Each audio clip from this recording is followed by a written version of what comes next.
Sean todos bienvenidos en esta tarde para iniciar este día número 13 de nuestra consagración al Sagrado Corazón de Jesús. Iniciemos en el nombre del Padre, del Hijo y del Espíritu Santo. Amén. Acto de contrición. Sagrado Corazón de Jesús, que en el divino sacramento de la Eucaristía estás vivo e inflamado de amor por nosotros. Aquí nos tienes en tu presencia, pidiéndote perdón de nuestras culpas e implorando tu misericordia. Nos pesa, oh buen Jesús, el haberte ofendido. Tú eres tan bueno que no mereces esa ingratitud. Concédenos luz y gracia para meditar tus virtudes y formar según ellas nuestro humilde corazón. Amén. Vamos a hacer hoy como acto de consagración dos hermosas oraciones que son propias de la Guardia de Honor del Sagrado Corazón de Jesús, en un movimiento, como se van a enterar más tarde, más adelante en la parte histórica, nace precisamente en este siglo XIX en los monasterios de la Visitación. Ellos tienen su propia organización y tienen, repito, para iniciar estas dos oraciones, y vamos a hacerlas en nombre de ellos y en nombre de nosotros. Corazón de Jesús, Salvador y Rey mío, te ofrezco este momento, durante el cual, en unión de los santos, hoy tenemos a San Antonio de Padua, deseo especialmente amarte, glorificarte y reparar las ofensas que recibes de todos los hombres. Acepta esta intención, mis pensamientos, palabras y obras, alegrías y sufrimientos de este momento, y recibe mi corazón, que generosamente te entrego, suplicándote lo consumas en el fuego de tu purísimo amor. Padre eterno, en este momento, en esta hora de guardia, con la Virgen María, con los discípulos fieles junto a la cruz de Jesús, te ofrezco la sangre y el agua que brotan de la herida del corazón de tu Hijo unigénito, para reparar mis pecados y la de todos los hombres en sufragio de las almas del purgatorio y por las necesidades de la Santa Madre Iglesia. Vamos a iniciar nuestra meditación 13. Habíamos enunciado 4 obstáculos en esta devoción al Sagrado Corazón de Jesús e iniciamos con el primero. El primero se denomina la tibieza. Como la devoción al Sagrado Corazón de Jesús es un ejercicio continuo de un ardiente amor, está claro que la tibieza es uno de los mayores impedimentos para lograr fruto. Aunque el Hijo de Dios aborrezca el pecado, no aborrece al pecador, antes bien lo llama, lo busca y tiene compasión de él. Pero su divino corazón no puede sufrir un alma tibia. Ojalá fueras frío o caliente, nos dice el Señor. Y así, porque eres tibio y no caliente ni frío, voy a vomitarte de mi boca, dice el libro del Apocalipsis. Un alma tibia se halla en un estado de ceguera causado por las pasiones que la tiranizan, por la disipación continua en la que vive, por la multitud de pecados veniales que comete y por rechazar las gracias del cielo que le ocasionan su resistencia. Esta ceguera es causa de que se forme una conciencia falsa que provoca que incluso alguien que frecuenta los sacramentos persista en pecados considerables, pero ocultados o disimulados por sus pasiones, porque no tuvo voluntad o resolución para enmendarse. Es posible que quizás haya algunos, tanto religiosos como laicos, que incluso empeñándose en vivir de modo ejemplar, mantengan ciertas aversiones secretas, ciertas envidias y ciertas aficiones dañinas. Un espíritu de murmuración contra los superiores, un amor propio y una secreta soberbia que se mezcla en casi todas sus acciones. Y viven en paz en medio de ellas, persuadiéndose fácilmente o procurando convencerse de que no hay peligro de culpa grave. Buscan razones para cometer las faltas que Dios condena como pecados bien peligrosos y que ellos mismos condenarán a la hora de su muerte, cuando la pasión no les impida ver las cosas como son en realidad. Pero lo que hace aún más peligrosa esta situación y lo que obliga a Jesucristo a echar de sí a un alma tibia es su estado en algún modo incurable, porque casi nunca se cura la tibieza. Como los pecados que comete un alma tibia no son tan groseros y escandalosos que causen horror, porque son puramente interiores y no se cometen más que en el corazón, se ocultan fácilmente en un examen de conciencia no muy delicado, y un alma poco atenta de sí misma no se fatiga en remediarlo. Al contrario, un pecador grande, como conoce fácilmente sus desórdenes, está más dispuesto para que la inspiración le mueva y para concebir horror de sí mismo. En este sentido dice nuestro Señor que más vale ser frío que tibio. Las mejores devociones apenas son de provecho para un alma en este infeliz estado. Se acostumbra y tienen menos eficacia. Y las grandes y terribles verdades de la salvación, que horrorizan y estremecen aún a los mayores pecadores, no hacen casi ninguna impresión en su corazón, por haberlas considerado ya tantas veces y tan inútilmente. Tan pronto como alguien comienza a entibiarse, se busca a sí mismo en todo, con una continua solicitud por lo que puede darle gusto y con tal delicadeza que algunas veces excede a los más sensuales. Y su amor propio viene a hacerse tanto más fuerte cuanto más se encierra en sí mismo y se aplica enteramente a procurarse una vida dulce y cómoda. Finalmente, un alma en ese estado se encuentra muy lejos de las disposiciones necesarias para poder sacar algún fruto de la devoción al Sagrado Corazón. Las señales por las que podemos conocer si nos hallamos en este estado de tibieza son los efectos que puede producir en el alma. Lo primero, una negligencia grande en todos los ejercicios espirituales, oración sin atención, confesiones sin propósito de enmienda, comuniones sin preparación, sin fervor y sin fruto. Lo segundo, una distracción continua de un corazón que casi nunca está atento ni a sí ni a Dios, pero que se derrama indiferentemente en todo género de objetos y se ocupa con mil impertinencias. Lo tercero, un mal hábito de actuar sin ninguna rectitud de intención. Lo cuarto, pereza en adquirir las virtudes propias de su estado. Lo quinto, no hallar gusto en las cosas espirituales y sobre todo una falta de aplicación para adquirir las grandes virtudes. El yugo de Jesucristo comienza a parecer pesado, las prácticas de piedad se hacen molestas. La vida de las personas sólidamente virtuosas parece triste y la práctica de la virtud se mira como imposible. El sexto efecto de la tibieza es un desprecio a las cosas pequeñas, no hacer caso a las faltas ordinarias ni a las recaídas y en fin llegar a cometer todo género de pecados veniales. Este infeliz estado es tanto más peligroso cuanto es menos conocido y se temen menos sus funestas consecuencias a pesar de que se vive en él de modo ordinario. Así quienes no reciben gusto en la devoción al Sagrado Corazón de Jesucristo, los que practicándola no sacan ningún fruto, tienen bastantes motivos para temer que no sea esto la causa de su disgusto y lo que les impide sacar provecho. Como la causa de esta situación tan infeliz procede por lo común de un sutilísimo amor propio, los medios que se darán en el capítulo siguiente para desterrar o por al menos para mortificar ese amor propio servirán de remedio a un alma tibia, pues la verdadera mortificación anda siempre acompañada del fervor. Lo que se ha dicho de la tibieza se ha sacado en parte de un retiro espiritual, según el método y el espíritu de San Ignacio, a lo que se pueden añadir estas reflexiones. Lo primero, resulta extraño comprobar que personas religiosas que habiendo mostrado una gran generosidad para dejar cosas grandes por Dios, quieran privarse aún de los mayores favores de Dios que de las menudencias, de lo pequeño que las detienen y las hacen ir arrastrándose siempre en el camino de la virtud. Lo segundo, no es menos extraño que los que han hecho tan grandes sacrificios para asegurar su salvación, para lograr una buena muerte, para no alentarse a algo más, mueran con inquietud y remordimiento después de haber estado tanto y tan largo tiempo aprendiendo a morir.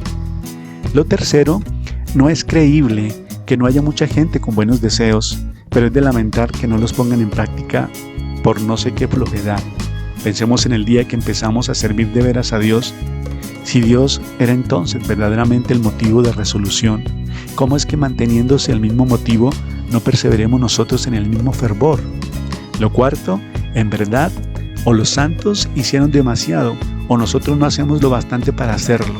Pero como suele decirse, habría que ser un santo para vivir como los santos, pero habría que decir mejor que es necesario llegar a ser santo, y esto no puede ser sino viviendo como lo vivieron los santos.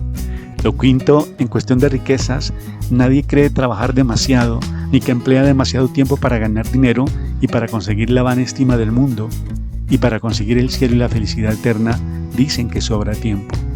Lo sexto, qué gran engaño pensar que existe una edad o un estado poco acorde para llegar a tener una virtud.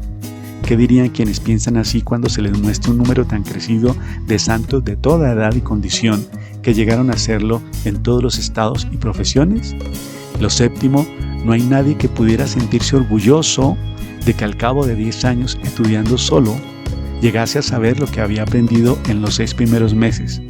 Pero nos encontramos con personas que hacen profesión de la virtud en quienes su principal empleo es llegar a ser perfectas y a pesar de ello, después de 10 o de 20 años de estudio y de ejercicio, no tienen empacho en decir que se tendrían por muy dichosas si les moviera el fervor, el espíritu de mortificación y la santidad de cuando solo habían pasado 6 meses de conversión. Parece que tratamos de ofuscarnos con la disipación en las cosas exteriores, con los placeres vanos de una vida floja. ¿Qué sentiremos entonces a la hora de la muerte?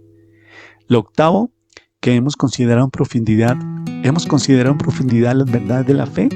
Si no creemos en ellas, probablemente estaremos haciendo demasiado, pero si las creemos, ciertamente no es bastante lo que estamos haciendo. ¿Cuáles son pues nuestros pensamientos? Estamos hablando de nuestra salvación, de nuestra alma y de la eternidad.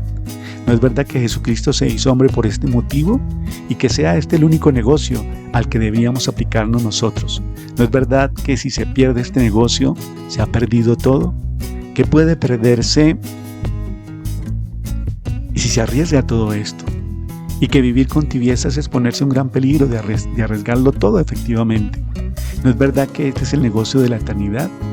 Nos engañaba Dios cuando dijo que todo lo demás no tenía más consecuencias. Tan poca cosa es Dios, aquel que lo comprende todo, que es el alfa y el omega, que quisiera ponernos riesgos de perderle. ¿Para qué tantos llantos? ¿Para qué tantos arrepentimientos en el infierno?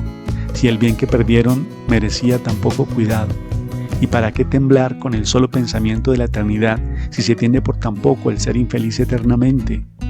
Y se puede decir que tememos mucho esta desgracia cuando ponemos tan poco en evitarla, viviendo en la tibieza y en la indiferencia en la que vivimos. Lo noveno y último, si nos preocupáramos de reflexionar esto a menudo, nos avergonzaríamos de llevar una vida tibia, de ser flojos en el servicio de Dios y tomaríamos con rapidez la decisión de amar a Jesucristo. Pero, oh dolor, hacemos estas reflexiones, nos conmueven y de allí a un instante buscamos distraernos como enfadados de haber caído en la cuenta de cómo somos y de haber sido tocados, como dice Santiago, como un hombre que pone los ojos en su rostro al verse en un espejo y después de haberse visto se va y se olvida al instante de lo que era.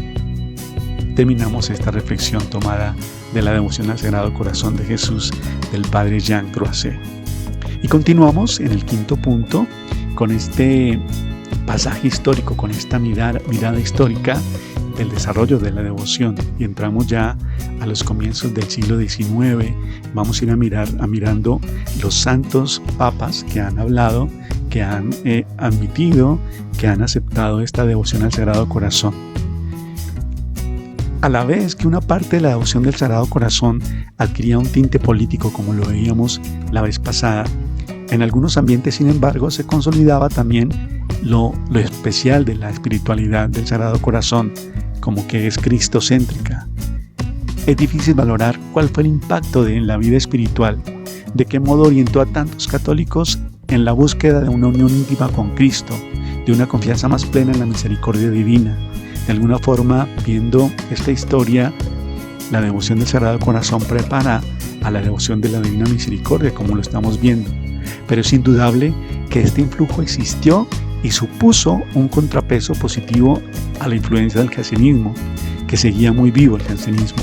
También los rasgos afectivos y místicos de esa espiritualidad ayudaron también a contrarrestar todas esas tendencias racionalistas y materialistas que los papas van a denunciar.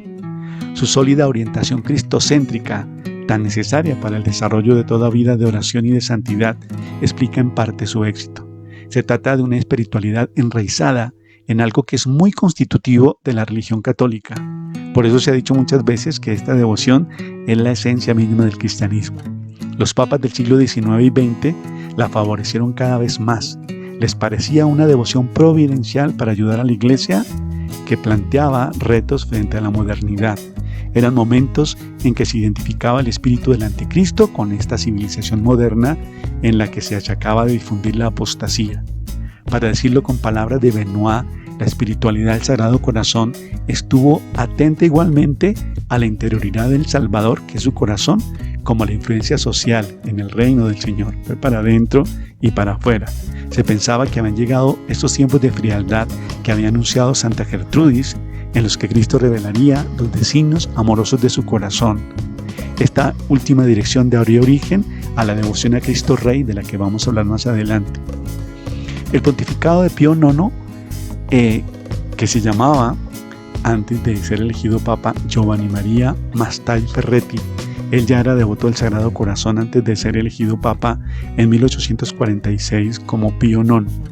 Una de sus principales preocupaciones fue impulsar la beatificación de María Margarita, que fue elevada a los altares el 18 de septiembre de 1864. Esta beatificación tuvo una gran importancia para dar a conocer la figura de la santa y sobre todo el mensaje del Sagrado Corazón. En 1856, Pío IX tomó la decisión de gran trascendencia, extender la celebración litúrgica de la fiesta del Sagrado Corazón a la Iglesia Universal, un reconocimiento que iba a resultar muy positivo para implantar en toda la Iglesia el culto al Sagrado Corazón. Además, a lo largo del pontificado de Pío IX nacieron asociaciones y movimientos que representarían un papel importante y se produjo una verdadera floración de muchas congregaciones religiosas relacionadas con el Sagrado Corazón. En el pontificado de Pío IX se abrieron de par en par las compuertas que dieron paso a la extensión de esta devoción por el mundo. En 1856, como ya dijimos, el Papa extiende la fiesta del Sagrado Corazón a toda la Iglesia, y esto fue un hecho decisivo. Desde entonces, como afirma un documento litúrgico, el culto al Sagrado Corazón, como un río desbordado, superó todos los obstáculos y se difundió por todo el mundo. Hablemos de las cofradías y de la Guardia de Honor. Durante la Restauración, que ya hablamos de ella, y a lo largo del siglo XVIII, las cofradías habían tenido un papel importante en la difusión de la devoción del Sagrado Corazón.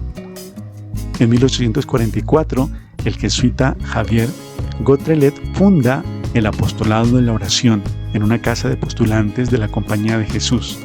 Él quería ofrecer a estos jóvenes un medio para unirse al apostolado, callado pero muy eficaz, que lleva a cabo el corazón de Jesús en las almas.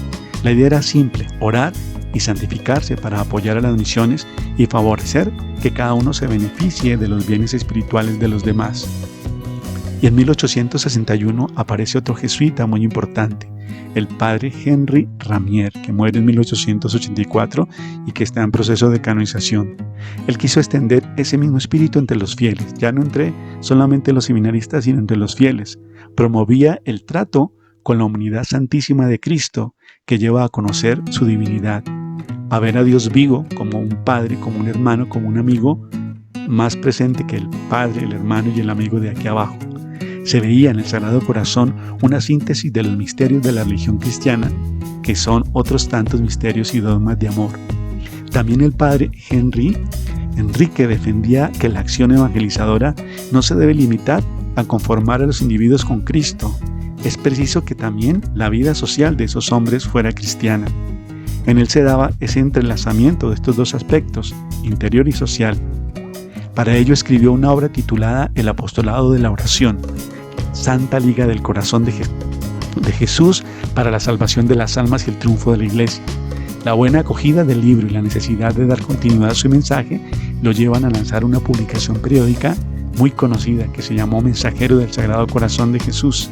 Era la primera revista sobre el Sagrado Corazón que serviría de inspiración a otras, y a la muerte del padre Ramier, el apostolado reunía 13 millones de asociados.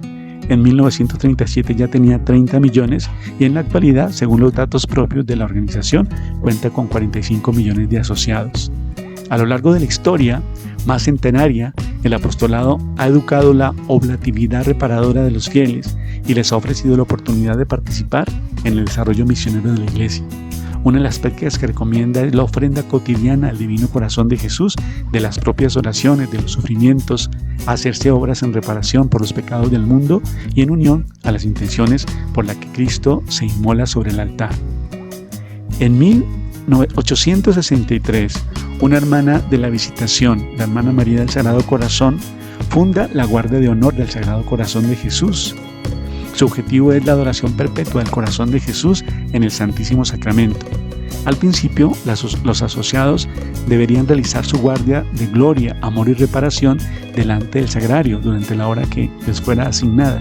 Después se aceptó que los miembros podían acercarse al tabernáculo sin abandonar sus ocupaciones durante una hora elegida por ellos cada día, en la que tratarían de ofrecer a Jesús sus pensamientos, sus palabras y el deseo de consolarle. Al menos tenían que hacer un pequeño acto de amor durante esa hora y un pequeño sacrificio si les era posible. Erigida como cofradía en 1864 por el obispo de Belley, Pío IX quiso ser el primer inscrito al frente de la Guardia de Honor y le concedió todas las indulgencias de la Archicofradía Romana del Sagrado Corazón. Posteriormente, Pío León XIII, el Papa León XIII, la convierte en archicofradía en 1878 y en 1883 tenía más de 600 congregaciones dispersas por el mundo. A veces es un poco áridas estas cifras y estas fechas, pero es importante que nosotros como católicos sepamos, repito, cómo ha sido la presencia de Dios en la historia. Quien conoce la historia sabe de la acción de Dios, sabe que Dios no nos abandona y que está siempre presente como respuesta en los momentos de dificultad. Concluyamos este día de la meditación 13 con un momento de oración y escuchemos las palabras del Sagrado Corazón que nos hablan, como siempre decimos, de corazón a corazón. Hijo mío, como dije, debes ofrecerme todo sin excluir absolutamente nada, pues solo se me excluyen algo las personas que confían poco en mí. Tu alma ponla en mis manos, tu salvación eterna, grado de gloria en el cielo, el progreso en la virtud, tus defectos, tus pasiones, tus miserias, todo. Hay algunas personas que siempre andan henchidas de temores, de angustias, de desalientos por cosas del espíritu. Si esto es, hijo mío, porque pecas gravemente, está muy justificado. Es un estado tristísimo el del pecado mortal, que a todo trance debes abandonar enseguida, ya que te hace enemigo formal mío. Esfuérzate, acude a mí con instancia, que yo te ayudaré mucho, y sobre todo confiésate con frecuencia, cada semana si puedes, que este es un excelente remedio. Caídas graves no son un obstáculo para consagrarse a mí, con tal de que haya un deseo sincero de la enmienda. La consagración será un magnífico medio para salir de este estado. Hay otras clases de personas que no pecan mortalmente y sin embargo siempre están interiormente de luto porque creen que no progresan en la vida espiritual. Esto no me satisface. Debes permanecer abandonado en mí. El cielo es un jardín completísimo, así debe contener toda variedad de plantas. No todos han de ser cipreses, azucenas y claveles, también han de haber tomillos. Ofrécete tú a ocupar ese lugar. Todas esas amarguras en las personas que no pecan gravemente nacen de que buscan más su gloria que la mía. La virtud, la perfección tiene dos aspectos, el de ser bien tuyo y el de ser bien mío. Tú debes procurarla con empeño, más con paz por ser bien mío, pues lo tuyo, en cuanto tuyo, ya quedamos en que debes remitirlo a mí con cuidado. Además debes tener en cuenta que si te entregas a mí, la obra de tu perfección, más bien que tú, la haré yo. Tu cuerpo, también yo quiero encargarme de tu salud, de tu vida, por eso tienes que ponerla también en mis manos. Yo sé lo que te conviene. Toma los medios que buenamente se puedan conservar para recuperar la salud y lo demás remítelo a mi cuidado, a mi misericordia, desechando aprensiones, imaginaciones o miedo, persuadido de que no de medicina ni de médicos, sino principalmente de mí, vendrá la enfermedad y vendrá el remedio. Tu familia, tus padres, cónyuges, hijos, hermanos, parientes. Hay personas que no hayan dificultad en ofrecerse así, pero a veces se resisten a poner en mis manos algún miembro especial de su familia, a quienes aman mucho. No parece sino que voy a matar todo cuanto a mi bondad se confíe. ¿Qué concepto tan pobre tienen de mí? A veces dicen que en sí no tienen dificultad en sufrir, pero no quisieran ver sufrir a esa persona. Creen que consagrarse a mí y comenzar a sufrir todos cuanto les rodean son cosas inseparables. ¿De dónde habrán sacado esa idea? Lo que sí hace la consagración sincera es suavizar mucho las cruces que todos tienen que llevar en el mundo.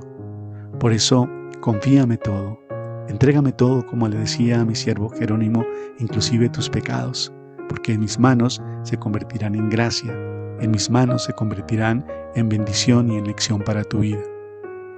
Terminemos este momento de encuentro con el Sagrado Corazón, recibiendo desde el cielo la bendición que tanto necesitamos.